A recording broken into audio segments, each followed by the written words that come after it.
नमस्कार। आज हामी शिवपुराणको एउटा निकै आधारभूत तर गहिरो कथाबारे चर्चा गर्दैछौँ। अनन्त स्तम्भको कथा। यो केवल देवताहरूको लडाईँको कथा मात्र होइन, यो त अहङ्कार, सत्य र ब्रह्माण्डको वास्तविक प्रकृतिबारेको कथा हो।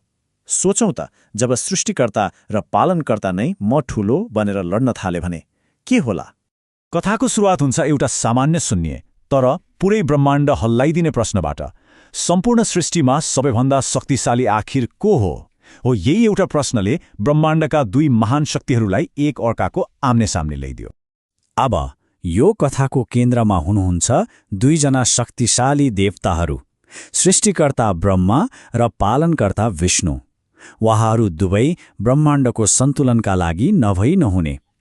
तर एक दिन कुरा के भयो भने उहाँहरू बीच नै को ठूलो भन्नेमा विवाद सुरु भयो।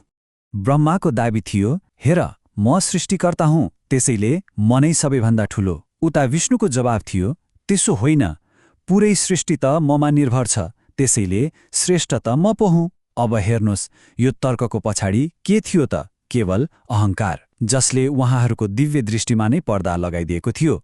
र शिवपुराणमा बताइएअनुसार यो विवाद अब शब्दमा मात्र सीमित रहेन। कुरा यतिसम्म बढ्यो कि एउटा भयानक ब्रह्माण्डीय युद्ध नै सुरु हुन लागेको थियो, जसले पुरै सृष्टिको अस्तित्वलाई नै खतरामा पार्न सक्थ्यो। अब जब ब्रह्माण्डको सन्तुलन नै यस्तो खतरामा पर्यो नि, तब एउटा रहस्यमय दिव्य शक्तिको हस्तक्षेप भयो। र हो, यहीँबाट कथाले एउटा यस्तो मोड लिन्छ जहाँबाट सबै कुरा सधैँका लागि बदलिन्छ। अनि ठिक उहाँहरू दुईजनाको विवादको बीचमा आकाश र पाताललाई नै जोड्ने गरी केही यस्तो चिज प्रकट भयो जसको त उहाँहरूले कल्पनासम्म पनि गर्नुभएको थिएन।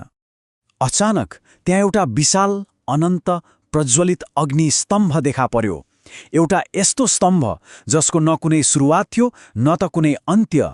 हो, यो अरू केही नभएर स्वयं भगवान शिवको निराकार स्वरूप ज्योतिर्लिङ्ग थियो, जुन उहाँहरूको अहङ्कारलाई तोड्नकै लागि प्रकट भएको थियो। त्यसपछि त्यो स्तम्भबाट एउटा दिव्य आवाज गुन्ज्यो, जसले एउटा चुनौती दियो।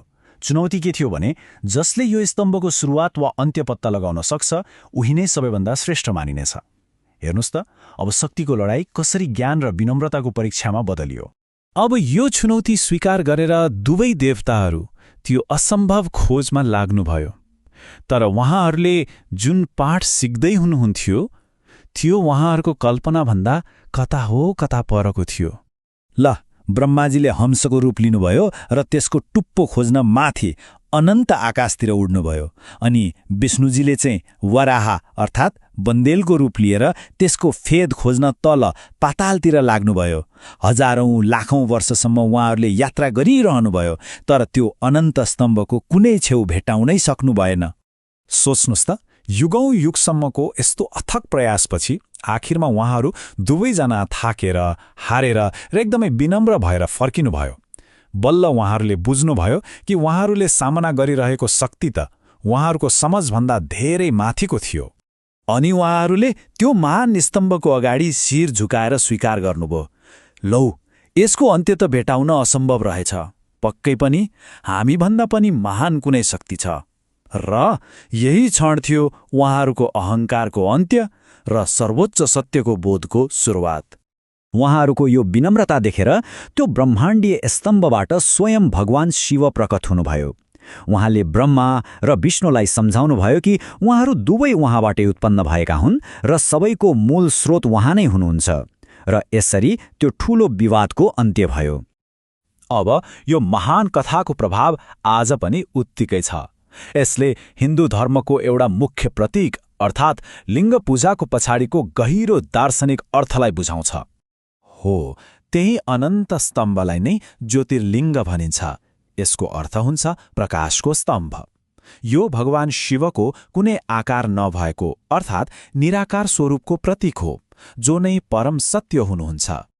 र आज हामी जुन शिवलिङ्गको पूजा गर्छौँ नि, त्यो वास्तवमा त्यही अनन्त ब्रह्माण्डीय स्तम्भको एउटा प्रतीकात्मक रूप हो। यसको पूजाले सधैँ के सम्झना दिलाउँछ भने वास्तविकता रूप र अहङ्कारभन्दा धेरै पर छ। त्यसो भए लिङ्ग पूजा आखिर किन यति महत्त्वपूर्ण छ त? हेर्नुहोस् है, पहिलो कुरा त यो शिवको निराकार र अनन्त प्रकृतिको प्रतीक हो। दोस्रो, यसले कथाको त्यही प्रकाश स्तम्भलाई जनाउँछ जसले सृष्टि, पालन र संहार तीनवटै शक्तिलाई आफूमा समेट्छ। र सबैभन्दा महत्त्वपूर्ण कुरा के हो भने यसले के सम्झाउँछ भने परम सत्य व्यक्तिगत अहङ्कारभन्दा धेरै माथि छ। र एउटा रोचक कुरा के छ भने जुन दिन भगवान शिव यो प्रज्वलित स्तम्भको रूपमा प्रकट हुनुभयो नि, त्यही दिनलाई आज हामी महाशिवरात्रिको रूपमा मनाउँछौं। हो, यो पर्व त्यही महान ब्रह्माण्डीय घटनाको उत्सव हो। र अन्त्यमा यसरी त्यो श्रेष्ठताको विवाद कुनै लडाईँ झगडाले होइन, बरु अनन्ततालाई बुझेर र विनम्रताले समाधान भयो। यो कथाले एउटा ठूलो कुरा सिकाउँछ। साँचो ज्ञान भनेको शक्तिको प्रदर्शन गर्नुमा होइन, बरु आफ्नो सीमालाई स्वीकार गर्नुमा छ। र अब अन्त्यमा यो प्राचीन कथाले हामी सबैलाई एउटा गहिरो प्रश्न सोच्न बाध्य बनाउँछ। कतै सत्यलाई देख्नबाट रोक्ने सबैभन्दा ठूलो बाधा हामी भित्रै रहेको आफ्नै अहङ्कार त होइन,